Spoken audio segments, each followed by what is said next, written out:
Hi hello नमस्कार, मी सुंदर सोनवणे. तुम्हा सर्वांचं माझ्या फार्मसी सुंदर या चॅनलमध्ये मनापासून स्वागत. आज आपल्या व्हिडिओचा विषय आहे एचएमपीव्ही. एचएमपीव्ही म्हणजे ह्यूमन मेटारिमॉन व्हायरस. हा श्वसन संसर्गाला कारणीभूत ठरणारा विषाणू आहे.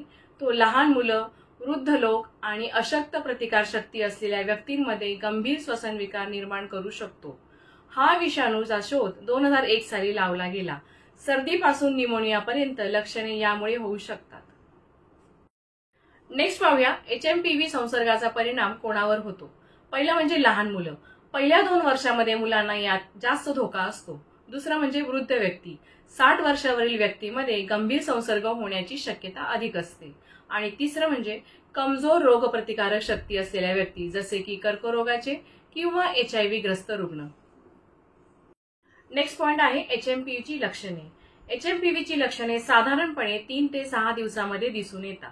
पहिलं पाहूया सामान्य लक्षणे. उदाहरणार्थ सर्दी, खोकला, ताप, घसा खवखवणे, नाक वाहणे. दुसरं आहे गंभीर लक्षणे. यामध्ये नॉर्मली श्वास घेण्याचा त्रास, फुफ्फुसाचा संसर्ग म्हणजे निमोनिया आणि ब्रॉन्कायटिस. नेक्स्ट पॉइंट आहे एचएमपीव्ही कसा पसरतो. पहिलं म्हणजे हवेच्या थेंबाद्वारे. संक्रमित व्यक्तीच्या खोकल्याने किंवा शिंकण्याने एचएमपीव्ही पसरतो. आणि दुसरं म्हणजे थेट संपर्काने. संक्रमित व्यक्तीला स्पर्श केल्यास एचएमपीव्ही पसरतो. आणि लास्ट पृष्ठभागाद्वारे म्हणजे संक्रमित व्यक्तींना स्पर्श केल्यामुळे. नेक्स्ट आपला पॉइंट आहे एचएमपीव्ही प्रतिबंधासाठी काय उपाय आहेत. पहिला आहे हात स्वच्छ धुणे, मास्क लावणे, विशेषतः गर्दीच्या ठिकाणी, संक्रमित व्यक्तीपासून दूर राहणे आणि लास्टली सार्वजनिक ठिकाणी डोळे, नाक किंवा तोंडाला हात लावणे टाळा. नेक्स्ट पॉइंट आहे एचएमपीव्हीची लक्षणे. पहिला आहे लक्षणानुसार उपचार. तापासाठी पॅरासिटामॉल किंवा आयबुप्रोफेन आणि सर्दीसाठी अँटीहिस्टामिन्स. दुसरं आहे पुरेशी विश्रांती किंवा हायड्रेशन. शरीराच्या नैसर्गिक प्रतिकारशक्तीला मदत करते. आणि तिसरं आहे गंभीर परिस्थितीमध्ये डॉक्टरांच्या मार्गदर्शनाखाली ऑक्सिजन थेरपी किंवा रुग्णालयात दाखल होणे आवश्यक आहे. तुम्हाला याच्याबद्दल मला महत्वाची माहिती द्यावीशी वाटते. पहिलं म्हणजे एचएमपीव्ही हा सध्या सर्दी इतका सामान्य वाटू शकतो, पण याकडे दुर्लक्ष करू नका.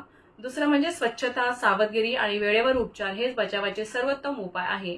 आणि तिसरं म्हणजे तुमच्या जवळच्या फार्मसीचा सल्ला घ्या आणि श्वसन विकार गंभीर वाटल्यास डॉक्टरांना भेटा.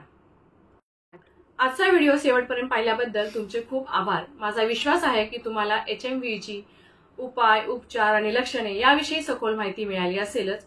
योग्य औषध घेणं किती महत्वाचं आहे हे आपल्याला समजलं असेलच. तुम्हाला आरोग्यविषयक आणखी टिप्स आणि औषधांची माहिती हवी असेल तर पुढील व्हिडिओसाठी नक्की जोडून राहा.